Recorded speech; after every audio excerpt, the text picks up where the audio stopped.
ಪ್ರಧಾನಮಂತ್ರಿ ಯಾರಾಗಬೇಕು ಸರ್? ಮೋದಿ ಅವರೇ ಆಗ್ತಾರೆ. ಯಾಕೆ ಸರ್ ಮೋದಿ ಅವರು? ಇವತ್ತು ನಮ್ಮ ಮೋದಿ ಬಂದ್ರು $5 ಟ್ರಿಲಿಯನ್ ಬಜೆಟ್ ಮಾಡ್ತಾರೆ. ಅವ್ರ 10 ಜನ ಗುಂಪು ಕಟ್ಕೊಂಡು ಮಾತಾಡಿದ್ರು ಒಂದೇ, ಇವ್ರು ಒಬ್ಬರೇ ನಿಂತು ಮಾತಾಡೋದು ಒಂದೇ. ರಾಜ್ಯ ಸರ್ಕಾರದ ಬಗ್ಗೆ ಏನ್ ಹೇಳ್ತೀರಾ? ನಿನ್ಗೂ ಫ್ರೀ ನನ್ಗೂ ಫ್ರೀ ಅಂತ ಹೇಳಿದಲ್ಲ, ಯಾರು ಕೊಟ್ಟಿದ್ದೀರಾ ನೀವು? ಪಾರ್ಟಿಯಲ್ಲಿ ಯಾವ ಒಳ್ಳೆ ಲೀಡರ್ ಇದ್ದಾರೆ ಹೇಳಿ, ಒಂದು ಕೇಪಬಲ್ ಪರ್ಸನ್ ಇರುವಾಗ ಅವ್ರಿಗೆ ಮಾಡ್ಬೇಕಲ್ಲ. ಯಾವ ಸಿದ್ದರಾಮಯ್ಯ ಬುದ್ಧಿ ಬೇಡ ಅವ್ರಿಗೆ, ಯಾಕೆ ಸುಖಿಕಾಗಲ್ವಾ, ಯಾಕೋ ಮಾಲ ಮಾಡ್ತಾ ಅಂತ. ಈ ಎಲ್ಲ ಯೋಜನೆಗಳಿಂದ ಬಡ ಜನರಿಗೆ ಹೆಲ್ಪ್ ಆಗ್ತಾ ಇಲ್ವಾ ಸರ್? ಒಂದ್ ತಿಂಗಳು ಒಬ್ಬರು ಕೊಡ್ತಾರೆ, ಇನ್ನೊಬ್ಬರು ತಿಂಗಳು ಇನ್ನೊಬ್ರು ಕೊಡ್ತಾರೆ. ಜಮೀರ್ ಅಹಮದ್ ಬಂದು ಏನಂದ, ಹಮಾರ 5 ಆದ್ಮಿ ಲೋಗೆ 5 ಆದ್ಮಿ ಅಪ್ಪಂದ ಮನೆ ಇದು ಹೈದರಾಬಾದ್ ಹೋಗಿ ಸ್ಪೀಚ್ ಮಾಡ್ತಾವನೆ. ಕರ್ನಾಟಕ ಬಿಜೆಪಿ ನಮಸ್ಕಾರ ಕರ್ನ ಅಂತ ಏನ್ರಿ ಮಹಿಳಾ ಮಾತಾಡಿದ್ದು. ನಮಸ್ಕಾರ ವೀಕ್ಷಕರೇ, ಕರ್ನಾಟಕ ಟಿವಿಗೆ ಸ್ವಾಗತ. ನಾನು ಜಯಲೈಗೌಡ್. ನಾವೀಗ ಇರೋದು ಮಲ್ಲೇಶ್ವರಂ ವಿಧಾನಸಭಾ ಕ್ಷೇತ್ರದ ವಯಾಲಿ ಕಾವಲ್ ವ್ಯಾಪ್ತಿಯಲ್ಲಿ. ಇಲ್ಲಿನ ಜನ ಅಂತಂದ್ರೆ ಮತದಾರರು ಲೋಕಸಭಾ ಚುನಾವಣೆ ಬಗ್ಗೆ ಏನು ಹೇಳ್ತಾರೆ, ತಮ್ಮ ಜನನಾಯಕರನ್ನಾಗಿ ನೋಡಲು ಯಾರನ್ನ ಬಯಸ್ತಾರೆ, ಹಾಗೆ ದೇಶದ ಪ್ರಧಾನಿಯಾಗಿ ಅವರಿಗೆ ಯಾರು ಆಯ್ಕೆ ಆಗಬೇಕು ಅನ್ನೋದನ್ನು ಅವರಲ್ಲೇ ಕೇಳೋಣ. ಬನ್ನಿ ಜನಾಭಿಪ್ರಾಯವನ್ನು ಸಂಗ್ರಹಿಸೋಣ. ನಿಮ್ಮ ಪ್ರಕಾರ ಪ್ರಧಾನಮಂತ್ರಿ ಯಾರಾಗಬೇಕು ಸರ್? ಮೋದಿ ಅವರೇ ಆಗ್ತಾರೆ. ಯಾಕೆ ಸರ್ ಮೋದಿ ಅವರು ಆಗಬೇಕು? ಏನಿದ್ದಾರೆ, ಬೇರೆ ಯಾರು ಲೀಡರ್ಸ್ ಇದ್ದಾರೆ? ಯಾವ ಪಾರ್ಟಿಯಲ್ಲಿ ಯಾವ ಒಳ್ಳೆ ಲೀಡರ್ ಇದ್ದಾರೆ ಹೇಳಿ? ಯಾರಿದ್ದಾರೆ? ನಿಂತು ತಗೊಂಡು ಕೈ ತಗೊಂಡು ಒಬ್ಬ ಮನುಷ್ಯ ಮಾಡಬೇಕು ಒಂದು 10 ವರ್ಷ ಅಂದರೆ ಒಂದು ಕೇಪಬಲ್ ಪರ್ಸನ್ ಇರುವಾಗ ಅವ್ರಿಗೆ ಮಾಡಬೇಕಲ್ಲ, ಇಲ್ವಾ? ನರೇಂದ್ರ ಮೋದಿ ಅವರು ಬಿಟ್ಟರೆ ಬೇರೆ ನಾಯಕರು ಇಲ್ಲ ಅಂತನಾ? ಇಲ್ಲ ಸರ್, ಆಗ ಕಷ್ಟ. ಜನನೂ ಒಪ್ಪಿಗೆ ಕೊಡಲ್ಲ. ಸ್ಟೇಟಲ್ಲಿ ಏನೋ ಕೊಡ್ಬೋದು, ಸೆಂಟ್ರಲ್ ಅಂತ ಬಂದರೆ ಅದು ಅವ್ರಿಗೆ ಇರುತ್ತೆ. ಸರಿ ಸರ್, ಈಗ ರಾಹುಲ್ ಗಾಂಧಿ ಅವರು ಒಬ್ಬ ಯುವ ಪ್ರತಿನಿಧಿಯಾಗಿ ನೋಡೋಕೆ ಹೋದರೆ ಅವರನ್ನೇನಾದರೂ ಪ್ರಧಾನಿಯಾಗಿ ಮಾಡಿದ್ರೆ ಹೇಗೆ? ಅವರು ಪ್ರಧಾನಿ ಆಗಬೇಕಾದ್ರೆ ಅವ್ರು ಇನ್ನೂ ಶ್ರಮ ಪಡಬೇಕು, ಇನ್ನೂ ಗೊತ್ತಾಗಬೇಕು, ಜಗತ್ತು ಗೊತ್ತಾಗಬೇಕು, ಇನ್ನೂ ಇದೆ. ಅವ್ರಿಗೆ ಗೊತ್ತಿರ್ಬೋದು, ನಮ್ಗೆ ಅಷ್ಟು ಹೇಳೋಕ್ಕಾಗಲ್ಲ. ಅವ್ರಿಗೆ ಗೊತ್ತಿರೋದು ಅವ್ರಿಗೆ ಗೊತ್ತಿರುತ್ತೆ. ಇದ್ರೂ ಇವಾಗ ಕೇಪಬಲ್ ನಮ್ಮ ದೇಶನ ಚೆನ್ನಾಗಿ ನಡ್ಸ್ಕೊಂಡು ಹೋಗ್ತಾ ಇದ್ದಾರಲ್ಲ, ಅದ್ರ ಮುಂದೆ ನಾವು ಹೋಗ್ಬೇಕಲ್ಲ ಹಿಂದೆ, ಅದೇ ತಾನೇ ಒಳ್ಳೇದು. ಸದ್ಯಕ್ಕೆ ಹಾಗಾದರೆ ರಾಹುಲ್ ಗಾಂಧಿ ಅವರು ಪ್ರಧಾನಿ ಕ್ಯಾಂಡಿಡೇಟ್ ಅಲ್ಲ ಅಂತ ನಿಮ್ಮ ಭಾವನೆ? ಕ್ಯಾಂಡಿಡೇಟ್ ಇರ್ಬೋದು, ಗೆಲ್ಸೋದು ಬಿಡೋದು ಜನ ತಾನೇ. ಮಾತ್ರ ಇರ್ತಾರೆ ಅಂತ ನಾವು ಯೋಚನೆ ಮಾಡ್ತೀವಿ. ಯಾಕೆ ಸರ್ ಈಗ NDA ಅಲ್ಲಿ ಬೇರೆ ಇವರು ಮೇನ್ ಒಂದು ಲೀಡರ್ ಇಲ್ಲ ಅಂತನಾ? ಲೀಡರ್ ಇದ್ದಾರೆ, ಅವರಿಗೆ ಅಷ್ಟು ಇದಿಲ್ಲ ಪವರ್. ತಗೊಂಡು ಒಂದು ದೇಶ, ನಮ್ಮ ದೇಶನ ಒಂದು ಒಳ್ಳೆಯ ಭಾವನೆ ತಗೊಂಡು ಹೋಗ್ಬೇಕಲ್ಲ, ಅದು ಬೇಕಲ್ಲ. ಅವ್ರ ಹತ್ರ ಅಷ್ಟು ಜನ ಇಲ್ಲ. ಇವಾಗ ಒಂದು ಮನೆ ಕುಟುಂಬದಲ್ಲಿ ಒಂದು ಲೀಡ್ರ್ ಇದ್ದರೆ, ಆ ಒಂದು ತಂದೆ ಅಂತ ಇಟ್ಕೊಳ್ಳಿ, ಒಂದು ತಾತ ಅಂತ ಇಟ್ಕೊಳ್ಳಿ, ಅವ್ರು ಮಾಡೋದು ಅದನ್ನೆಲ್ಲ ಕೇಳಬೇಕು ಎಲ್ಲರೂ. ಅಲ್ಲಿ ಯಾರು ಇಲ್ಲ ಅಷ್ಟು. ಈಗ ಮೈತ್ರಿಕೂಟ ಮಾಡ್ಕೊಂಡಿದ್ದಾರೆ INDI ಅಂತ ಗೊತ್ತಿರುವುದಲ್ಲ. ಸೊ ಅದು ಇವಾಗ NDA ಅಪೋಸಿಟ್ ಇರೋದು. ಅವ್ರೇನಾದರೂ ಮಾಡ್ಬೋದು ಅಂತೀರಾ? ಅದನ್ನ ಗೆಲ್ಲುವಂಥ ಪ್ರಯತ್ನಗಳನ್ನು ಮಾಡ್ತಾ ಇದ್ದಾರೆ, ಬಟ್ ಗೆಲ್ಬೋದು ಏನಾದ್ರು ಅಂತೀರಾ ಅವ್ರ ಅಪೋಸಿಟು? ಇರ್ಬೋದು ಸರ್, ಅದು ಹೇಳೋಕ್ಕಾಗಲ್ಲ. ಇವಾಗ ಒಬ್ಬರ ಮೇಲೆ 10 ಜನ ಮೇಲೆ ಹೋಗಿ ಬಿದ್ದರೆ ಏನಾಗತ್ತೆ ಹೇಳಿ? ಅವರು ಒಬ್ಬರು ರಿಪೀಟ್ ಆಗೋಕ್ಕಾಗಲ್ಲ. ಇದ್ರೆ ಇದನ್ನೆಲ್ಲ ಜನ ತೀರ್ಮಾನಿಸ್ತಾರೆ, ಇಲ್ವಾ? ಜನ ತೀರ್ಮಾನಿಸೋದೇ ಇರೋದು. ಅವ್ರು 10 ಜನ ಗುಂಪು ಕಟ್ಕೊಂಡು ಮಾತಾಡಿದ್ರು ಒಂದೇ, ಇವ್ರು ಒಬ್ಬರೇ ನಿಂತು ಮಾತಾಡೋದು ಒಂದೇ. ಆದರೂ ಈಗ ಅವರಲ್ಲೇ ಕೆಲವು ಭಿನ್ನಾಭಿಪ್ರಾಯಗಳು ಬರ್ತಾ ಇದೆ. ಮೈತ್ರಿ ಮುಂದುವರಿಯುತ್ತಲ್ಲ ಅನ್ನೋ ಡೌಟ್ ಕೂಡ ಇದೆ. ಸೊ ಇದಕ್ಕೆ ಅದೇ ಹೇಳೋದು, ಅದನ್ನೇ ನಾನು ಮೊದಲೇ ನಿಮ್ಗೆ ಹೇಳಿದೆ. ಅದರಲ್ಲಿ ಒಂದು ಸುಪ್ರೀಂ ಪವರ್ ಇರೋರು ಇರಬೇಕು. ಅದು ಇವಾಗ 10 ಜನ ಸೇರಿದ್ದಾರೆ, 10 ಜನ ಒಬ್ಬರನ್ನ ಮಾತು ಕೇಳಬೇಕು. ನೀನು ದೊಡ್ಡವಳು, ನಾನು ದೊಡ್ಡವಳು, ನೀನು ದೊಡ್ಡವಳು ಅಂತ ಹೋದರೆ ಅದು ಎಲ್ಲಿಂದ ಮೈತ್ರಿ ಒಕ್ಕಟ್ಟಾಗತ್ತೆ? ಸರಿ, ಈಗ ಕರ್ನಾಟಕದ ವಿಚಾರಕ್ಕೆ ಬರೋದಾದ್ರೆ BJP ಮತ್ತು JDS ಮೈತ್ರಿ. JDS ಬಗ್ಗೆ ಏನು ಹೇಳೋದು ಸರ್? ಅವ್ರು ಯಾವ ಕಡೆ ಬೇಕಾದರೂ ಹೋಯ್ತಾರೆ. ಅವ್ರಿಗೇನು ಗಜಾಡಿ ಸೇರಬೇಕು ಅಷ್ಟೇ. ಯಾವ ಕಡೆನ ಹೋಗ್ಲಿ, ದುಡ್ಡು ಮಾಡ್ಕೊಂಡು ಪಾರ್ಟಿ ಓಡಬೇಕು, ಅವರು ಓಡಬೇಕು. BJP ಅವರಿಗೆ ಅವಶ್ಯಕತೆ ಇತ್ತ ಸರ್ JDS? ಅದೇ ತಪ್ಪಾಯ್ತು. ಮೊದಲೇ ಸೇರ್ಕೊಂಡಿದ್ರಲ್ಲ, ತಿರ್ಗಾ ಬಿಟ್ಟು ಹೋದ್ರಲ್ಲ, ಅವ್ರಿಗೆ ಇದು ಕೊಡ್ಲಿಲ್ಲ. ಎಲ್ಲ ಗೊತ್ತಿದ್ದು ತಿರ್ಗಾ ಅವ್ರ ಹತ್ರ ಹೋಗಿ ಇವರು ಸೇರ್ತಾರೆ. ನ್ಯಾಷನಲ್ ಪಾರ್ಟಿ ಇದೆಲ್ಲ ನೋಡಿದ್ರೆ ಒಂದ್ಸತಿ ಬೇಜಾರಾಗತ್ತೆ. ಖಂಡಿತ ಸರ್, ಒಂದು ನ್ಯಾಷನಲ್ ಪಾರ್ಟಿ ಆಗಿ ಈಗ ಒಂದು ಪ್ರಾದೇಶಿಕ ಪಾರ್ಟಿ JDS ಮತ್ತೆ ಹಾಗೆ ನೋಡಕ್ ಹೋದ್ರೆ ಕಾಂಗ್ರೆಸ್ ಪ್ರಬಲವಾಗಿದೆ ರಾಜ್ಯದಲ್ಲಿ ಅಂತ ಹೀಗೆ ಮಾಡ್ತಾ ಇರೋದಾ ಬಿಜೆಪಿ ಅವರು ಹೇಗೆ? ಅದಕ್ಕೆ ಇವಾಗ ಒಂದು ಮಾಡಿದ್ರಲ್ಲ, ಇವ್ರನ್ನ ತಲೆಬಿಟ್ಟು ಅವ್ರು ಬರಬೇಕು ಅಂತ. ಇವಾಗ NDA ಎಷ್ಟು ಪವರ್ಫುಲ್ಲು, JDS ಇಟ್ಕೊಂಡು ಇವ್ರನ್ನೇನ ಲಾಸ್ಟ್ ಟೈಮ್ ಮಾಡಿದ್ರಲ್ಲ BJP ಅವರು. ಕಾಂಗ್ರೆಸ್ ಇದರ JDSನ ಎತ್ಬಿಟ್ಟು ಎಲ್ಲ ಮಾಡಿ ಇವ್ರು ಬಂದು ಈ ಥರ ಕಿತಾಪತಿ ನ್ಯಾಷನಲ್ ಪಾರ್ಟಿಯಿಂದ ಮಾಡೋಕ್ಕಾಗಲ್ಲ. ಇವ್ರನ್ನೇ ಅದನ್ನು ಮುಂದೆ ತಲೆಬಿಟ್ಟು ಅವ್ರು ಇದು ಮಾಡೋಣ ಅಂತ ಪ್ರಯತ್ನ ಪಡ್ತಾವ್ರೆ, ಏನೋ ಗೊತ್ತಿಲ್ಲ ಸರ್. ನಿಮ್ಮ ಪ್ರಕಾರ ಈಗ ಕುಮಾರಸ್ವಾಮಿ ಅವರು ಜನತಾದಳದಲ್ಲಿರುವಾಗ JDS ಅಲ್ಲಿರುವಾಗ ಅವರು ಜಾತ್ಯತೀತ ನೀತಿಯನ್ನು ಅನುಸರಿಸ್ತಾ ಇದ್ರು, ಇವಾಗೂ ಅನುಸರಿಸ್ತಾ ಇದ್ದಾರೋ ಏನೋ ಗೊತ್ತಿಲ್ಲ. ಬಟ್ ಯಾಕೋ ಒಂದು ಕಡೆ ಈಗ ಹಿಂದುತ್ವದ ಪಠನೆ ಮಾಡ್ತಾ ಇದ್ದಾರೆ ಅಂತ ಅನ್ಸುತ್ತೆ ನಿಮಗೆ ಹೇಗೆ? ಅದ್ರ ಬಗ್ಗೆ ನಾನು ಯಾವುದು ವಿಚಾರಣೆ ಮಾಡಿ ವಾಳ್ಳಿ ಅದು ಒಳ್ಳೆತನ ಅಲ್ವಾ, ಮಾಡಲಿ. ಅದೆಲ್ಲ ಹಿಂದುತ್ವ ನಮ್ಮ ಹಿಂದೂ ಇರ್ಬೋದು ಅದೆಲ್ಲ ಇರ್ಬೋದು. ಅವ್ರಿಗೆ ಏನು ಸರ್ 10 ಸೀಟ್ 20 ಸೀಟ್ ಇಕ್ಕೋದ್ರು ಚೀಫ್ ಮಿನಿಸ್ಟರ್ ಆಗ್ಬಿಡ್ತಾರೆ. ಯಾರ ಕೈಯಲ್ಲಿ ಆ ಕೆಪಾಸಿಟಿ ಇದೆ ಹೇಳಿ? ಎಷ್ಟು ಕಾಂಗ್ರೆಸ್ ಪಾರ್ಟಿ ಆಗಲಿ BJP ಆಗಲಿ ಅವ್ರಿಗೆ ಬಿಟ್ಕೊಂಡ್ಬಿಡ್ತಾರೆ. ಅದೆಲ್ಲ ನಿಮ್ಗೆ ಗೊತ್ತಿರೋದೇ, ನಾವೇನು ಹೇಳೋಂಗಿಲ್ಲ. ಈಗ ರಾಜ್ಯದ ವಿಚಾರಕ್ಕೆ ಬರೋದಾದ್ರೆ ರಾಜ್ಯದಲ್ಲಿ ಕಾಂಗ್ರೆಸ್ ಆಡಳಿತ ಹೌದು. ಏನು ಅವ್ರೇನೋ ಈ ಕರೆಂಟ್ ಫ್ರೀ ಕೊಟ್ಟವ್ರೆ ಬಸ್, ಅದು ಹೆಂಗೆ ಮಾಡಿರ್ಬೇಕಂದ್ರೆ ಕರೆಂಟ್ ಫ್ರೀ ಒಳ್ಳೇದು. ಬಸ್ಸೆಲ್ಲ ಬಂದ್ಬಿಟ್ಟು ಲೇಡೀಸ್ಗೆ ಮಾತ್ರ ಕೊಟ್ಟರು, ಅಬೌವ್ 50 ಇಯರ್ಸ್ ಮೇಲಿರೋರಿಗೆ, ಲೇಡೀಸು ಜೆಂಟ್ಸು ಅಂಥವ್ರು ಕೊಡ್ಬೋದು. ವಯಸ್ಸಿರೋರಿಗೆಲ್ಲ ಕೊಟ್ಟು ಏನು ಪ್ರಯೋಜನ ಇರುತ್ತೆ? ಶಾಲಾ ಮಕ್ಳಿಗೆ ಕೊಡ್ಬೋದು, ಅದು ಬಿಡಿ.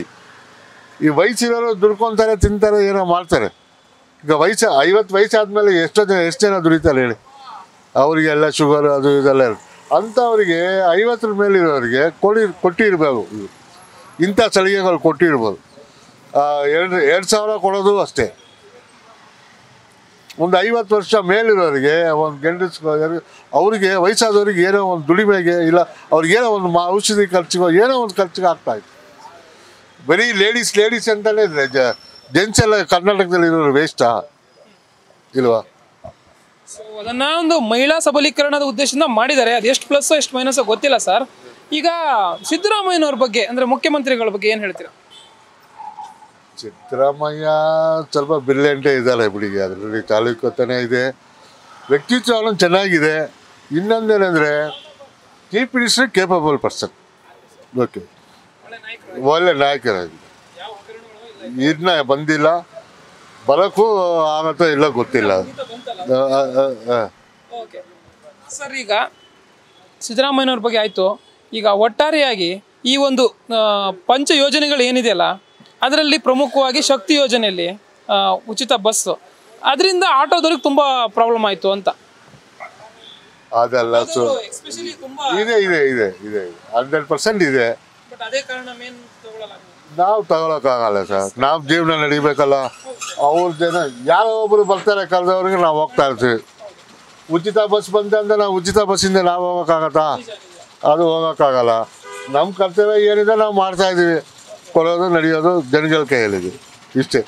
ಅದು ಕೆಲವರ ಅಭಿಪ್ರಾಯ ಮಾತ್ರ.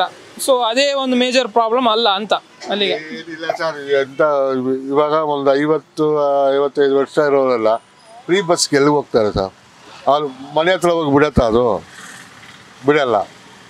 ನಾವಾದರೆ ಅವ್ರ ಮನೆ ಮುಂದೆನೇ ತಗೊಂಡೋಗಿ ಬಿಡ್ತೀವಿ. ಅವರಿಗೆ ಖುಷಿ ಆಗತ್ತೆ. ಫ್ರೀ ಬಸ್ ಹೋಗಿ ಮನೆ ಮುಂದೆ ಬಿಡತ್ತಾ?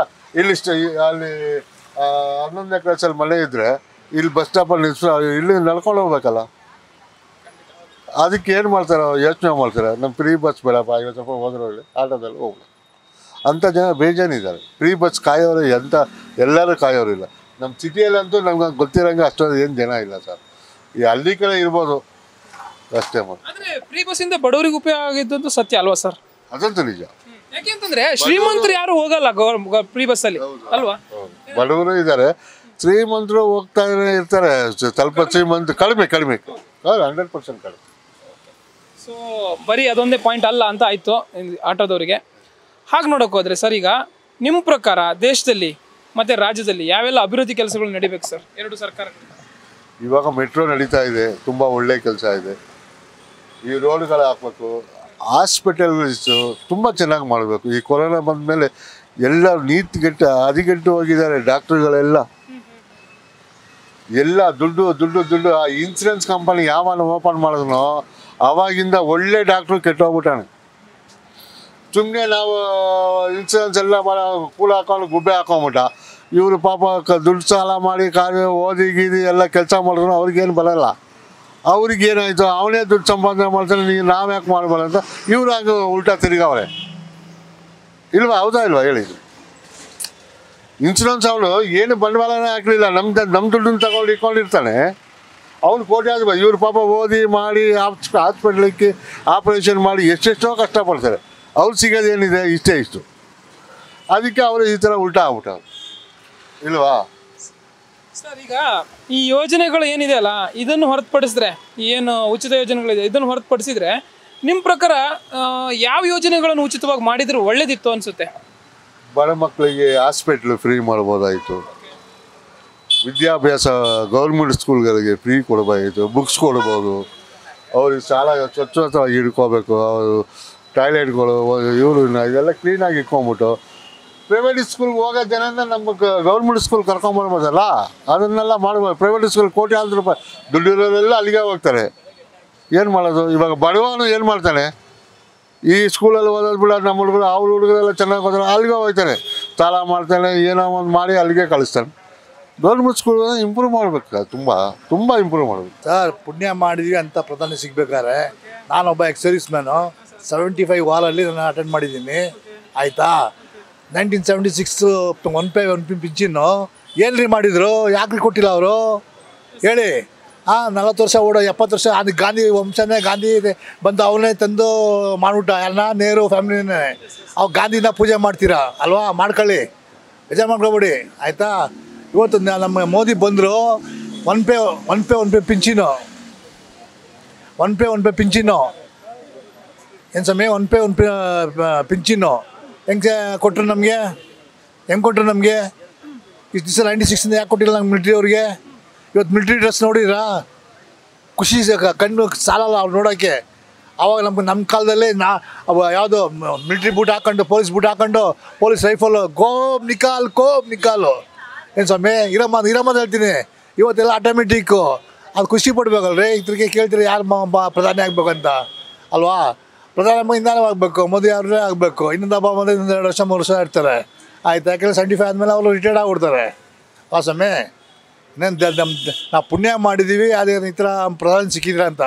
ಇಲ್ಲ ರಾಹುಲ್ ಗಾಂಧಿ ತಂದು ಕುಡ್ಸಿ ಜೈ ಓ ಅಂತಾರೆ ಹಿಂದಿನ ಸಮಯ ಅಲ್ವಾ? ಅಷ್ಟೇ ಸಮಯ. ಭಾರತ್ ಮಾತಾಕಿ ಅಂತಾರೆ, ಅವ್ರನ್ನ ಪ್ರಧಾನಿಯಾಗಿ ಕೂರ್ಸಕ್ಕಾಗತ್ತಾ? ಭಾರತ್ ಮಾತಾ ಯಾರಂತ ಗೊತ್ತಿಲ್ಲದೆ ಒಬ್ಬ ಮನುಷ್ಯನಿಗೆ ನಿಮ್ಮ ಪ್ರಕಾರ ಪ್ರಧಾನಿ ನರೇಂದ್ರ ಮೋದಿ ಅವರೇ ಆಗಬೇಕು ಸರ್. ಸರ್, ಈಗ ನಿಮ್ಮ ಪ್ರಕಾರ ಈಗ 2 ಅವಧಿಗೆ ಆಯ್ಕೆ ಆದ್ರಲ್ಲ, 3ನೇ ಅವಧಿಗೆ ಆದರೆ ಯಾವೆಲ್ಲ ಬದಲಾವಣೆಗಳು, ಯಾವ ಅಭಿವೃದ್ಧಿ ಆಗ್ಬೋದು ಅನ್ಸುತ್ತೆ ನಿಮಗೆ? ಸೊ ಅವ್ರು ಆಗೋ ಚಾನ್ಸ್ ಅವರು ನಮಗೆ ಐಡಿಯಾಸ್ ಗೊತ್ತಿಲ್ಲ ಸಮಯ. ಎಕ್ಸ್ಪೆಕ್ಟೇಷನ್ ಎಲ್ಲ ಅವ್ರ ಇನ್ನೇನೋ ಐಡಿಯಾಸ್ಗಳಿದೆ, ಮಾಡೋಕ್ಕೆ ಬಿಡ್ಬೇಕಲ್ಲ ಸಮಯ. 26 ಜನಕ್ಕೆ ಒಬ್ಬ ಬಂದು ಫೈಟ್ ಮಾಡ್ಬೇಕಂತ ಲೆಕ್ಕಕಾಲ ನೀವು ಹೆಂಗೆ ಫೈಟ್ ಮಾಡ್ತಾರೆ? 26 ಜನ ಸೇರ್ಕೊಂಡು ಒಬ್ಬನ್ನ ಗೂಬೆ ಥರ ಕುಂಡಿಸಿದ್ರೆ ಅವ್ರು ನೆನ್ನೆ ಮಾಡ್ತಾನೆ ಪಾಪ. ನೀವು ಹೇಳಿ ಅಲ್ವಾ? ಸರಿ ಬಂದರೆ ಮೋದಿ ಅವರು $5 ಟ್ರಿಲಿಯನ್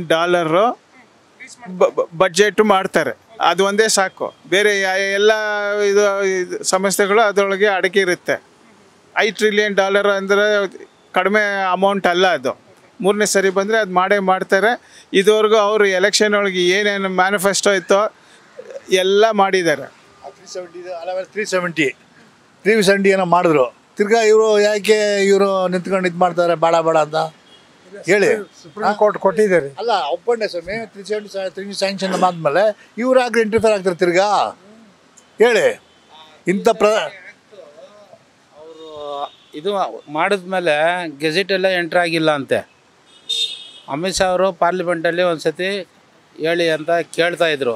ಆ ಥರ ಎಲ್ಲ ಇವರು ಮುಚ್ಚುಮರೆ ಮಾಡಿಕೊಂಡು ಇನ್ನೊವ್ರಿಗೆ ಮಾಡ್ತಾರೆ. ಇವರು ಕಾಂಗ್ರೆಸ್ನವರು ಇದ್ದರೆ ಸರೋಗಲ್ಲ, BJPನೇ ಇರಬೇಕು. ನರೇಂದ್ರ ಮೋದಿ ಆದರೂ ಸರಿ, ಬೇರೆಯವರಿದ್ರೂ ಹಿಂದೆ ಬರ್ತಾರೆ. ಸದ್ಯಕ್ಕೆ ಈಗ ಕುದುರೆ ಓಡ್ತಾ ಇದೆ ನರೇಂದ್ರ ಮೋದಿ, ಚೆನ್ನಾಗಿದೆ, ಅವರೇ ಬರಬೇಕು. ಸರ್, ಈಗ ರಾಜ್ಯದ ಬಗ್ಗೆ ಬರೋದಾದರೆ ರಾಜ್ಯ ಸರ್ಕಾರದ ಬಗ್ಗೆ ಏನು ಹೇಳ್ತೀರಾ? ಯಾವ ಸರ್ಕಾರ ಎಲ್ಲರಿಗೂ ಅಕ್ಕಿ ಕೊಡ್ತೀನಿ, ಬೆಳೆ ಕೊಡ್ತೀನಿ, ದುಡ್ಡು ಕೊಡ್ತೀನಿ ಎಲ್ಲ ಹೇಳಿದ್ರಲ್ಲ, ಯಾರು ಕೊಟ್ಟಿದ್ದಾರೆ ಸ್ವಾಮಿ? ಯಾರೋ ಒಬ್ಬರಿಗೆ ನಿನಗೂ ಫ್ರೀ ನನಗೂ ಫ್ರೀ ಅಂತ ಹೇಳ್ದಲ್ಲ, ಯಾರು ಕೊಟ್ಟಿದ್ದೀರಾ ನೀವು? ಹೇಳಿ, ಯಾರು ಕೊಟ್ಟಿದ್ದೀರಾ? ಒಂದು MLA ಒಬ್ಬ ಮಿನಿಸ್ಟರ್ ಆಗ್ಬಿಟ್ಟು ನಿಮ್ಮ ಸ್ಟೇಟ್ ನಿಮ್ಮ ಮನೆ ಇದನ್ನ ಬೀದಿಗೆ ಎಳಿತೀರಾ, ನಿಮ್ಮ ಮನೆ ಇದನ್ನ ಇದು ಮಾಡ್ಕೊಳ್ತೀರಾ. ಮರ್ಯಾದಿನ ಜಮೀರ್ ಅಹ್ಮದ್ ಬಂದು ಎಲ್ಲೋ ಹೋಗಿ ಈ ಥರ ಬೆಂಗಳೂರಲ್ಲೇ ಕರ್ನಾಟಕ ಅವರು MLAಗಳು ಈ ಥರ ಮಾಡಿದ್ರು ಅಂತ ಅವನ ಈ ಥರ ಅವಮಾನ ಮಾಡೋದ? ಅವ್ರನ್ನ ಹೋಗಿ ಕುಣಿಸಿದ್ದೀರ ನೀವು? ಯಾರೋ ಕಾಂಗ್ರೆಸ್ ಅವರು ಅವ್ರನ್ನ ಒಬ್ಬ ಮಿನಿಸ್ಟರ್ ಮಾಡಿ ಇಕ್ಕಿದ್ರ. ಹೇಳಿ, ಕಾದರ್ ಒಬ್ಬ ಇಸ್ ಓಕೆ, ಜೆಂಟ್ಲ್ಮನ್ ಥರ ಅವ್ನು ಓಕೆ, ಅವ್ನು ಮಾಡಲಿದ್ರೆ ಓಕೆ, ಅವ್ನಿಗೆ ಸ್ಪೀಕರ್ ಥರ ಏನು ಹೇಳ್ದ, ಹಮಾರ 5 ಆದ್ಮಿ ಲೋಗೆ 5 ಆದ್ಮಿ ಅವ್ರ ಅಪ್ಪಂದು ಮನೆ ಇದು, ಬೇಜಾರು ಮಾಡ್ಕೊಬಿಡಿ.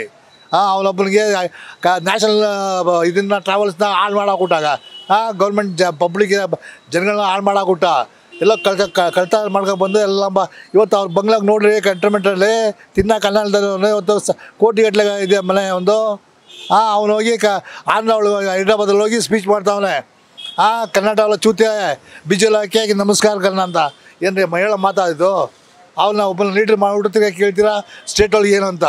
ಅಲ್ಲ, ಯಾವ ಸಿದ್ದರಾಮಯ್ಯ ಬುದ್ಧಿ ಬೇಡ ಅವನಿಗೆ, ಯಾಕೆ ಸುಗಿಯಕ್ಕಾಗಲ್ವಾ? ಯಾಕೋ ನಮ್ಮ ಮಾಲ ಅವಮಾನ ಮಾಡ್ತೀಯ ಅಂತ ಹೇಳಿ ನೀವು ಅರ್ಥ ಮಾಡ್ಕೊಳ್ಳಿ ಅಲ್ವಾ. ನಮಗೇನು ಯಾವ ಗೌರ್ಮೆಂಟ್ ಬಂದ್ರೂ ಆಯಿತು, ನೀವು ಐದು ಕೊಡ್ತೀರೋ 6 ಕೊಡ್ತೀರೋ ಅದು ಬಿಡಿ, ನಿಮ್ಮ ಕೈಲಿ ಆದಷ್ಟು ಮಾಡ್ತೀರಾ, ಸಾಲ ಮಾಡಿಬಿಟ್ಟು ನಮ್ಮ ತಲೆ ಮೇಲೆ ಹಾಕ್ತೀರಾ ಬಿಡಿ ಅಲ್ವಾ. ನಂಗೆ ಬಿಡಿ ಇರೋ ಮಾತು ಹೇಳ್ತೀನಿ. ಹೌದು, ಜನಗಳ ಲೇಡೀಸ್ಗೆ ಕೊಟ್ಬಿಡ್ರಿ, ಅವ್ರು ಜೆಂಟ್ಸ್ಗೆ ಯಾಕೆ ಕೊಡೋಲ್ಲ? ಕೊಡಿ, ಜೆಂಟ್ಸ್ಗೆ ವಯಸ್ಸಲ್ಲಿ ಓಪನ್ ಮಾಡಿರಿ, ಕೊಡಿ ಫುಲ್ ಅವ್ರಿಗೆ ಯಾಕೆ ಕೊಡೋಲ್ಲ? ಓಟ್ ಅವಾಗ ಕೊಡಲ್ಲ. ಹೋಗಿ ಸಿದ್ದರಾಮಯ್ಯ ಜೈ, DK ಜೈ ಅಂತ ಅವ್ರ ಸ್ಟೋರಿಗಳೆಲ್ಲ ನಿಮ್ಗೆ ಗೊತ್ತಾ? ತಿನ್ನಕ್ಕೆ ಅನ್ನಲ್ದಾರೆ ಫುಟ್ಬಾಲಲ್ಲಿ ಮಲಗಿರೋರು. ಈಗ ಸಿದ್ದರಾಮಯ್ಯ ಎಲ್ಲಿದ್ದ? JDS ಇದ್ದ, ಇವತ್ತು ದೇವೇಗೌಡ ಇವತ್ತು CM ಆಗ್ಬಿಟ್ಟ. ಬೇಜಾರು ಮಾಡಬೇಡಿ ಆಯ್ತಾ? ಸರಿ ಸರ್, ರಾಜ್ಯ ಸರ್ಕಾರದ ಬಗ್ಗೆ ಹೇಳೋದಂತೆ. ರಾಜ್ಯ ಸರ್ಕಾರ ಇನ್ನೂ ಆಡಳಿತ ಮಾಡೋಕ್ಕೆ ಇನ್ನೂ ಸ್ಟಾರ್ಟೇ ಮಾಡಿಲ್ಲ, ಇನ್ನೂ ಸ್ಟಾರ್ಟಿಂಗ್ ಟ್ರಬಲ್ ಒಳಗಿದೆ. ಎಲ್ಲರಿಗೂ ಫ್ರೀ ಪೀಸ್ ಅಂತ ಅನೌನ್ಸ್ ಮಾಡಿದ್ರು, ಯಾರಿಗೂ ಅನೌನ್ಸ್ ಮಾಡಿಲ್ಲ. MP ಎಲೆಕ್ಷನ್ವರೆಗೂ ಇವ್ರು ಏನು ಮಾಡ್ತಾಯಿದ್ದಾರೆ, ಆಲ್ಟರ್ನೇಟ್ ಫ್ರೀ ಬೀಸ್ನ ಕೊಡೋ ಥರ ಎಲ್ಲರಿಗೂ ಭಾವನೆ ಬರಬೇಕಂತ 1 ತಿಂಗಳು ಒಬ್ರಿಗೆ ಹಾಕಿದ್ದಾರೆ. ಈ ತಿಂಗಳು ಹಾಕ್ದವ್ರಿಗೆ ನೆಕ್ಸ್ಟ್ ಮಂತ್ ಹಾಕೋದಿಲ್ಲ. ಸೆಂಟ್ರಲ್ ಗೌರ್ಮೆಂಟ್ ಅಕ್ಕಿನ ತೊಗೊಂಡು ಬಂದ್ಬಿಟ್ಟು ನಾವು ಕೊಡ್ತಾ ಇದ್ದೀವಿ ಅಂತ ಹೇಳ್ತಾ ಇದ್ದಾರೆ. 5 kg ಆಲ್ರೆಡಿ ಕೊಡೋ ಅಕ್ಕಿ ಬಂದ್ಬಿಟ್ಟು ಸೆಂಟ್ರಲ್ ಗೌರ್ಮೆಂಟ್ ಅವ್ರದ್ದು ಅಂತ ಎಲ್ಲ ಜನಗಳಿಗೂ ಗೊತ್ತಿದೆ. ಫಸ್ಟು ಸ್ವತಂತ್ರ ಬಂದಾಗ ನಮ್ಮದು ಪರ್ಸೆಂಟೇಜ್ ಆಫ್ ಲಿಟ್ರೇಚರ್ ಬಂದ್ಬಿಟ್ಟು 14% ಇತ್ತು. ಇವಾಗ 85% ಲಿಟ್ರೇಚರ್ ಇದೆ. ಆದ್ದರಿಂದ ಇವಾಗ ಜನಗಳಿಗೆ ಏಮರ್ಸೋಕ್ಕಾಗಲ್ಲ. ಇದ ಮೇಲಾದರೂ ರಾಜಕೀಯದವರು ಫ್ರೀ ಬೀಸ್ ಅನೌನ್ಸ್ ಮಾಡೋದನ್ನ ಸ್ಟಾಪ್ ಮಾಡಬೇಕು, ಡೆವಲಪ್ಮೆಂಟ್ ಬಗ್ಗೆ ಮಾತಾಡಬೇಕು. ರಾಜ್ಯ ಸರ್ಕಾರ ಅದೇ ಮಾಡ್ತಾರೆ. ಅನ್ನೋರು ಹೇಳ್ದಂಗೆ ಹೇಳಿದ್ರಲ್ಲ, ನಿಜ ಇಲ್ಲ. 1 ತಿಂಗಳು ಒಬ್ಬರು ಕೊಡ್ತಾರೆ, ಇನ್ನೊಬ್ಬರು ತಿಂಗಳು ಇನ್ನೊಬ್ಬರು ಕೊಡ್ತಾರೆ. ಹಂಗೆ ಪಾರ್ಲಿಮೆಂಟ್ ಎಲೆಕ್ಷನ್ ಬರೋ ತನಕ ಓಡಿಸ್ಕೊಂಡು ಹೋಗ್ತಾರೆ. ಯಾವ ರಾಜಕೀಯದವ್ರು ಬಂದರೂ ಫ್ರೀ ಅನೌನ್ಸ್ಮೆಂಟ್ ಮಾಡಬಾರ್ದು. ಇರೋದು ಬೆಲೆವಾಸಿ ಕಡಿಮೆ ಮಾಡಿಕೊಂಡು ದೇಶ ಆಳ್ಕೊಂಡೋದು ತುಂಬ ಚೆನ್ನಾಗಿರುತ್ತೆ ಅನಿಸ್ತದಪ್ಪ ನಮ್ಮ ಪ್ರತಂಗೆ. ಫ್ರೀ ಕೊಡೋದು, ಬೇರೆ ಇದ್ರ ಮೇಲೆ ಬೆಲೆ ಹಾಕ್ಸೋದು, ಅದೇ ದೇಶ ಹಾಳು ಮಾಡ್ದಂಗೆ ಆಗ್ತಾಯಿದೆ ಅದು. ಓಕೆ ಸರ್, ಈಗ ಈ ಎಲ್ಲ ಯೋಜನೆಗಳಿಂದ ಜನರಿಗೆ, ಬಡ ಜನರಿಗೆ ಹೆಲ್ಪ್ ಆಗ್ತಾ ಇಲ್ವಾ ಸರ್? ಅನುಕೂಲ ಆಗ್ತಾ ಇಲ್ವಾ ನಿಮ್ಮ ಪ್ರಕಾರ? ಇಲ್ಲ ಸರ್, ಅನುಕೂಲ ಆಗ್ತಾ ಇಲ್ಲ. ಅದು ಕಷ್ಟ ಬರ್ತಾ ಇದೆ ಇನ್ನು. ಬಡವರು ಅಂತ ಯಾವ ಲಿಮಿಟೇಷನ್ ಇಟ್ಟಿದ್ದೀರಾ ಹೇಳಿ? ಬಡವರು ಅಂತ ಈ ದೇಶದೊಳಗೆ ಬಡತನನೇ ಇಲ್ಲ. ಪೇಪರ್ ಆಯೋನು 150 ರೂಪಾಯಿ ಕೋಟ್ರು ಕೊಡ್ಸು ಕುಡಿತಾನೆ, ಯಾರೂ ಬಡವರು ಇಲ್ಲ. 70 ವರ್ಷದಿಂದ ಕಾಂಗ್ರೆಸ್ ಆಡಳಿತ ಒಳಗೆ ಬಡತನ ಅಂತ ಬಡವ್ರಿಗೆ ಒಳ್ಳೇದು ಮಾಡ್ತೀವಿ ಅಂತಲೇ ಅದು ಒಂದು ಸ್ಲೋಗನ್ ಆಗಿಬಿಟ್ಟಿದೆ, ಬಡವ್ರಿಗೆ ಒಳ್ಳೇದು ಮಾಡಬೇಕಂತ. ಇವ್ರು ಆ್ಯಕ್ಚುಲಾಗಿ ಮಾಡಿದರೆ ಇಷ್ಟೊತ್ತಿಗೆ ನಮ್ಮ ದೇಶದೊಳಗೆ ಬಡತನ ಇರಬಾರ್ದಾಗಿತ್ತು. ಬಡವರು ಎಲ್ಲಿಂದ ಬರ್ತಾರೆ? ಕೆಲಸಕ್ಕೆ ಜನನೇ ಇಲ್ಲ. ಬಡವ್ರನ್ನ ಯಾರು ಮಾಡ್ತಾರೆ? ಇವರೇ ಗೌರ್ಮೆಂಟ್ ಅವರು ಮಾಡ್ತಾರೆ. ಬಡವ್ರನ್ನ ಆರಾಮಾಗಿ ಕೂಲಿ ಮಾಡ್ಕೊಂಡೇನೋ ನಮ್ಮದೇ ಇರ್ತಿರ, ಎಲ್ಲ ಫ್ರೀ ಅದು ಫ್ರೀ ಅಂತ ಮಾಡ್ಕೊಂಡು ಏನೋ ಈ ಥರ ಮಾಡ್ತಾ ಇದ್ದಾರೆ ಅಲ್ವಾ? ನೀವು ಹೇಳಿ ಸರ್. ಈಗ ಇದೊಂದು ಕರ್ನಾಟಕ ರಾಜ್ಯದಲ್ಲಿ ಮಾತ್ರ ಉಳಿದಿಲ್ಲ, ಪಂಚರಾಜ್ಯಗಳ ಚುನಾವಣೆಯನ್ನು ತಾವೇ ಗಮನಿಸಿದ್ದೀರಿ. ಪ್ರತಿಯೊಂದು ರಾಜ್ಯದಲ್ಲೂ ಕೂಡ ಪ್ರತಿಯೊಂದು ಪಕ್ಷವೂ ಕೂಡ ಇದೇ ಪ್ರಣಾಳಿಕೆ ಇಟ್ಕೊಂಡು ಬರ್ತಾ ಇದೆ, ಉಚಿತ ಅಂತ. BJPಯು ಕೂಡ ಇದಕ್ಕೆ ಹೊರತಾಗಿಲ್ಲ. ಸರಿ ಹೇಳಿ ನೋಡಿ ಸ್ವಾಮಿ, ಉಚಿತ ಬಂದಮೇಲೆ ಯಾವ ಸ್ಟೇಜ್ ನೋಡಿ, ಅವರು ಕಷ್ಟಪಟ್ಟು ದುಡಿಯೋದಿಲ್ಲ ಆಯಿತಾ. ಒಪ್ಕೊಳ್ತೀನಿ. ಈಗ ಹೋಗಿ ಒಬ್ಬ IAS ಆಫೀಸರು ಅವ್ನು ಎಷ್ಟು ಕಷ್ಟಪಟ್ಟು ಎಷ್ಟು ತಗೊಂಡೋಗಿ ಒಬ್ಬ ಹೆಬ್ಬೆಟ್ಟು ಹತ್ರ ಹೋಗಿ ಕೈ ನಿಂತ್ಕೊಂಡು ಒಂದು ಸಲ ಹೊಡಿಯುವಾಗ ಅವನಿಗೆ ಅದು ನಮ್ಮ ಇಂಡಿಯನ್ ಗೌರ್ಮೆಂಟ್ ಥರ ಆಗ್ಬಿಟ್ಟಿದೆ. ಏನು ಮಾಡ್ತೀರಾ? ಈಗ ಒಬ್ಬ ಇವತ್ತೇನಿರಲಿಲ್ಲ ಒಬ್ಬರ ಹತ್ರ, ಇವತ್ತು ನೋಡಿದ್ರೆ ಕೋಟಿಗಟ್ಟಲೆ ಆಸ್ತಿ ಮಾಡಿ ಎಲ್ಲಿಂದ ಮಾಡ್ತಾ ಒಬ್ಬ ಎಕ್ಸಾಂಪಲ್ ಒಬ್ಬ ಕೌನ್ಸಿಲರು ತಿನ್ನೋಕ್ಕನ್ನಲ್ದವನು ಕೋಟಿಗಟ್ಟಲೆ ಖರ್ಚು ಮಾಡೋದು ಸಂಪಾದನೆ ಮಾಡಿ ಎಲ್ಲಿಂದ ಬರುತ್ತೆ? ಇದು ಜನಸೇವೆ ಮಾಡ್ತಾನಾ? ಹೇಳಿ, ನೀವೇ ಹೇಳಿ. ತಿರ್ಗಾ ಕೇಳ್ತೀರಾ ಏನು ಬಡಿಸ್ತಾನ ಇವರೇ ಬಡಿಸ್ತಾನ ಮಾಡ್ತಾರೆ. ನಮ್ಮ ಇಂಡಿಯಾ ಒಳಗೆ ಯಾರು ಬಡಿಸ್ತಾನ ಇಲ್ಲ. ಆಯಿತಾ? ಇವತ್ತು ರೈತ ಸಂಪಾದನೆ ಮಾಡ್ತಾನೆ, ಆರಾಮ್ ನೆಮ್ಮದಿಯಾಗಿರ್ತಾರೆ. ಅವನ್ನ ತಂದು ಕುಣ್ಸ್ಬಿಟ್ರಿ ಇವತ್ತು ಅಂತ ಹೇಳಿ ತಿರ್ಗಾ ಹೇಳ್ತೀರಾ ಇವತ್ತು ಬಡಿಸ್ತಾನೆ ಯಾರು ಬಡಿಸ್ತಾನೆ? ಇವರೇ ಮಾಡೋದು ನಮಗೆ. ಆಯಿತಾ? ಹೇಳಿ. ಇವ್ರು ಮಾಡ್ಬಿಡ್ದ ಇವ್ರು ಮಾತ್ರ ಮಜಾ. ಇವ್ರು ಯಾರು ಹೋದ್ರಿಗೆ ಎಕ್ಸಾಂಪಲ್ ಯಾವ ನಮ್ಮ ಮಿನಿಸ್ಟ್ರು ಬಂದರೆ ರೋಡ್ ಬ್ಲ್ಯಾಕ್ ಮಾಡ್ಕೊಳ್ಳೋದು, ಅವ್ರ ಟ್ರಾಫಿಕ್ ಎಷ್ಟು ಜಮ ಕ್ಲೋಸ್ ಆಗುತ್ತೆ. ಅದೇ ಯಾವುದನ್ನೆಲ್ಲ ಯಾರು ಹೇಳ್ದಿರೋ ಸಮಯ ಎಲ್ಲ ಇವ್ರ ಮಕ್ಕಳ ಮಾಡೋದು. ಫಸ್ಟ್ ಆಫ್ ಆಲ್ ನಮ್ಮ ಜನಗಳಿಗೆ ಬುದ್ಧಿ ಬರ್ಬೇಕಷ್ಟೇ ಇಂದಿನ ಸಮಯ. ಸರ್, ಪ್ರತಿ ರಾಜ್ಯದಲ್ಲೂ ಕೂಡ ಈಗ ಅದೇ ಹೇಳಿದ್ನಲ್ಲ, ಈ ಒಂದು ಉಚಿತ ಯೋಜನೆಗಳು ಕಾಂಗ್ರೆಸ್ ಪ್ರಥಮವಾಗಿ ಏನು ಘೋಷಣೆ ಮಾಡ್ತು, ಇದು ಎಲ್ಲ ಪಕ್ಷಗಳು ಫಾಲೋ ಮಾಡ್ತಾರೆ. ಇದ್ರ ಬಗ್ಗೆ ಏನು ಹೇಳ್ತೀರಾ? ಉಚಿತ ಕೊಡೋದಿಲ್ಲ ಅಂತ ಯಾವ ಪಾರ್ಟಿ ಹೇಳುತ್ತೋ ಆ ಪಾರ್ಟಿಗೆ ಜನಗಳು ಓಟ್ ಹಾಕೋದಿಲ್ಲ ಇವಾಗ. ಅದಕ್ಕೋಸ್ಕರ ಉಚಿತ ಕೊಟ್ಟು ಒಳ್ಳೆ ಆಡಳಿತ ಮಾಡೋ ಗೌರ್ಮೆಂಟ್ ಬೇಕು. ಸೊ ಈ ಒಂದು ಪಾಲಿಸಿ ವರ್ಕೌಟ್ ಆಗುತ್ತೆ ಹಾಗಿದ್ರೆ ಅಂತಂದ್ರೆ ಉಚಿತ ಗ್ಯಾರಂಟಿಗಳದು. ಸೊ ಇದನ್ನೇ ಇಟ್ಕೊಂಡು ಮುಂದೆ ಚುನಾವಣೆಗಳನ್ನು ಮಾಡ್ತಿರ್ತಾರೆ ಅಂತ ಏನು ಹೇಳ್ತೀರಾ? ಖಂಡಿತ ಹಂಗೆ ಮಾಡ್ತಾ ಇದ್ದಾರೆ. ಅದು ಮಾಡಿದ್ರೆ ಆಗಬೇಕು, ಅದು ನಮ್ಮ ಆಸೆ. ಉಚಿತ ಅಲಯನ್ಸೆ ಮಾಡಿದ್ರೆ ಅದು ಕೋರ್ಟ್ ಆರ್ಡರ್ ಮಾಡಬೇಕು ಇವರಿಗೆ. ಸರಿ ಸರ್, ಈಗ ನಿಮ್ಗೆ ತಿಳಿದಿರುವಂತೆ ಈ ಎಲ್ಲ ಯೋಜನೆಗಳನ್ನು ಹೊರತುಪಡಿಸಿ ಬೇರೆ ಯಾವ ಕ್ಷೇತ್ರದಲ್ಲಿ ಉಚಿತ ಮಾಡಿದ್ರೆ ಒಳ್ಳೇದಿತ್ತು ಸರ್? ಎಜುಕೇಶನ್ ಫ್ರೀ ಮಾಡಬೇಕು, ಮೆಡಿಕಲ್ಲು ಫ್ರೀ ಬಿಡಬೇಕು. ಎರಡು ಕೊಟ್ಟರೆ ಸಾಕು, ಜನಗಳಿಗೆ ಭಾಳ ನೆಮ್ಮದಿ ಪಡ್ತಾರೆ. ಅವ್ರು ಯಾರು ಏನೋ ಕೊಡಬೇಕಾಗಿದ್ದೇ ಇಲ್ಲ. ಮನುಷ್ಯನ ಆರೋಗ್ಯ, ಎಜುಕೇಷನು ಎರಡು ಕೊಟ್ಟರೆ ಸಾಕು. ಅವ್ರವ್ರ ಪಾಡಿಗೆ ಅವ್ರವ್ರು ಓದ್ಕೊಳ್ತಾರೆ. ಯಾಕಂದರೆ ಇದೆಲ್ಲ ಮಿನಿಸ್ಟ್ರುಗಳದೇ ಇರೋದ್ರಿಂದ ಅವ್ರುಗಳು ಅದನ್ನು ಬಿಡೋದಿಲ್ಲ. ಇದನ್ನ ಒಂದು ಮಾಡಿದ್ರೆ ಅವರೇ ಒಳ್ಳೆಯವನು, ದೇಶಕ್ಕೆ ಉದ್ಧಾರ ಮಾಡೋನು, ಇದು ಮಾಡೋವನೇ ಉದ್ಧಾರ ಮಾಡೋದು. ಎಸ್ ಸರ್, ಈಗ ತುಂಬ ಜನರ ಬೇಡಿಕೆ ಇದೇ ಆಗಿದೆ. ಎಜುಕೇಷನ್ ಮತ್ತು ಮೆಡಿಕಲನ್ನು ಫ್ರೀ ಕೊಟ್ಟರೆ ಒಳ್ಳೇದಿತ್ತು, ಈ ಯೋಜನೆಗಳು ಬೇಡಾಗಿತ್ತು ಅಂತ. ಕೆಲವರು ಅನುಕೂಲ ಇದೆ ಅಂತಲೂ ಹೇಳ್ತಾ ಇದ್ದಾರೆ, ಆ ಪ್ರಶ್ನೆ ಬೇಡ ಇಲ್ಲಿ. ಸೊ ಕೆಲವರ ಅಭಿಪ್ರಾಯ ಒಂದೊಂದು ಥರ ಇದೆ ಸರ್. ಸೊ ಈಗ ಒಟ್ಟಾರೆ ನೋಡೋಕೆ ಹೋದರೆ ಕೆಲವ್ರಿಗೆ ಅಭಿಪ್ರಾಯ ಇದೆ ಅಂದರೆ ಬರೀ ಈ ಗ್ರೀನ್ ಕಾರ್ಡ್ಗೆ ಕಾಸು 2000 ಅವ್ರಿಗೇನೆ ಕೊಡೋದು, ಅವ್ರಿಗೂ 2 ತಿಂಗಳಲ್ಲಿ ಒಂದು ಸತಿ ಕೊಡ್ತಾರೆ ಮತ್ತೆ ಕೊಡಲ್ಲ. ಇದೇನು ಉಳಿತಾಯ? ಇದೇನು ಫ್ರೀ ಕೊಡೋದು ಅವರು? ಎಲ್ಲರಿಗೂ